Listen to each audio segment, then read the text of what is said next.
Alright, तो IELTS ये एक इकलौता ऐसा वर्ड है जो डंकी के पूरे ट्रेलर में आपको एक नहीं बल्कि हजारों जगह देखने को मिला होगा। जैसे कि यहाँ लिखा है ईल्स इज पासपोर्ट टू सक्सेस, यहाँ लिखा होता है ईल्स इज पीस ऑफ केक। इस एक बर्ड से रिलेटेड कई सेंटेंसेस पूरे ट्रेलर में भरे पड़े थे, पर आखिर इस बर्ड का मतलब होता क्या है और इसका यहाँ क्या काम है? बदल वेल, ये जो बर्ड है इसकी full form international English language testing system है। ये एक प्रकार का टेस्ट है, जैसे हमारे देश में नीट और यूपीएससी है। इस टेस्ट को साल 1980 में बनाया गया था, जिसका मेन मोटो लोगों को पास और रिजेक्ट करना है। जो लोग ऐसी कंट्रीज में रहने या पढ़ने को जाना चाहते हैं जहाँ सिर्फ इंग्लिश में बात की जाती है, उन्हें ये टेस्ट क्वालिफाई करना कंपलसरी है। इस टेस्ट को देने के लिए $250 यानी 30,000 रूपए की फीस देनी पड़ती है। खैर, ज्यादा डीप में नहीं जाते हैं और अगली डिटेल की बात करते हैं। नेक्स्ट, तो इस डिटेल की बात करने से पहले थोड़ा सा एडजस्ट कर लेना, क्योंकि मेरा गला आज थोड़ा सा बैठा हुआ है। तो पूरे ट्रेलर में हमें एक नरेटर की आवाज सुनाई देती है और लास्ट में जाके ये क्लियर भी हो जाता है कि वो नरेटर कोई और नहीं बल्कि SRK ही हैं, बूढ़े वाले।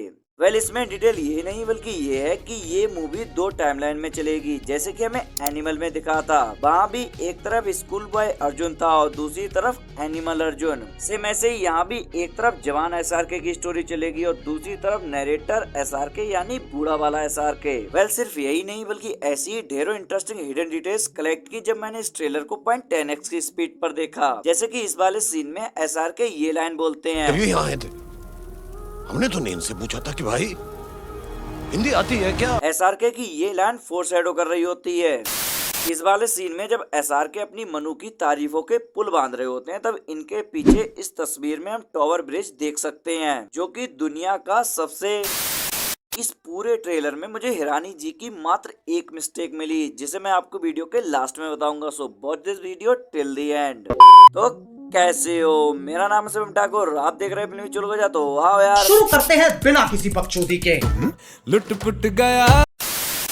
ऑलराइट, तो इस वाले सीन में हमारे SRK सर अपनी मनु की तारीफों के पुल बांध रहे होते हैं। इसी फ्रेम के बैकग्राउंड में हम ये तस्वीर देख सकते हैं, जो कि हैंडमेड वर्जन है टावर ब्रिज का। ये ब्रिज UK यानी यूनाइटेड किंगडम में लोकेटेड है। इस ब्रिज को लंदन की शान माना जाता है। इस सीन में इस ब्रिज का होना दर्शाता है इनकी जर्नी को, जो कि इंडिया से UK तक की होने वाली है। 99% चांसेस तो है ही। नेक्स्ट, इस वाले सीन में जब मनु हार्डी को डिफेंड कर रही होती है, तो उसके पीछे बॉल पर हम वर्ल्ड मैप देख सकते हैं, जिसके ऊपर कंट्रीज के फ्लैग लगे होते हैं। बट इन फ्लैग की जो ये लोकेशन है वो एग्जैक्टली सेम है उस देश की लोकेशन के। इंडिया की जगह पर इंडिया का फ्लैग है। ये रहा जापान, न्यूजीलैंड, ये रहा पेरिस एंड ये रहा दुनिया का एकमात्र island country Australia. So on to the next. तो यहाँ जब गुलाटी जी अपने स्टूडेंट्स को पढ़ा रहे होते हैं, तब हम इनके क्लासरूम में कई मोटिवेशनल क्वाइट्स देख सकते हैं, जैसे कि यहाँ लिखा होता है where there is a will there is a way. ऐसे यहाँ लिखा होता है future of England is in this classroom. Gulati ji की ये लाइन बताना चाहती है कि इस क्लास में पढ़ने वाले सभी बच्चे फ्यूचर में इंग्लैंड में होंगे।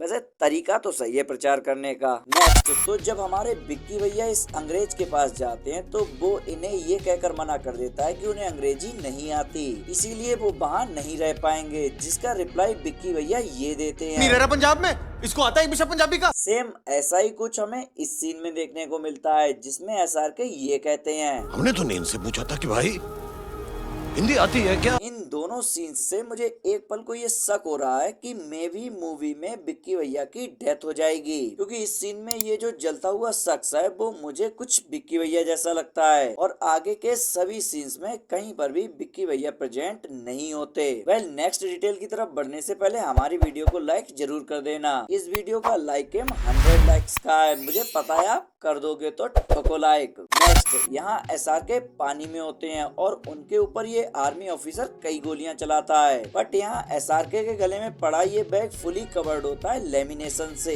इस बैग को पूरी तरह से वाटर प्रूफ बनाया गया होता है। मींस इस नदी में SRK बाई चांस नहीं बल्कि पूरी प्लानिंग से आए हैं, एंड इन दी एंड ये रही वो मिस्टेक। तो इस वाले सीन में जब ये तीनों बंदे भाग रहे होते हैं, तो इनमें से एक के हेड पर एक शॉट लगता है आके। नॉर्मल स्पीड पर तो यही दिखा, बट पॉइंट 10x पर दिखा कि गोली लगने के बाद इसके हेड में सिर्फ ये निशान ही बना होता है, बट एक्चुअल में इतनी दूर से मारे गए स्नाइपर शॉट से किसी की पूरी खोपड़ी खुल जाएगी। बट हिरानी जी शायद ये भूल गए। वेल, आज की वीडियो में इतना ही। ब्रेकडाउन पसंद आया हो तो चैनल को सब्सक्राइब जरूर कर लेना, साथ ही दोस्तों के साथ शेयर करना मत भूलना। मिलते हैं अगली वीडियो में।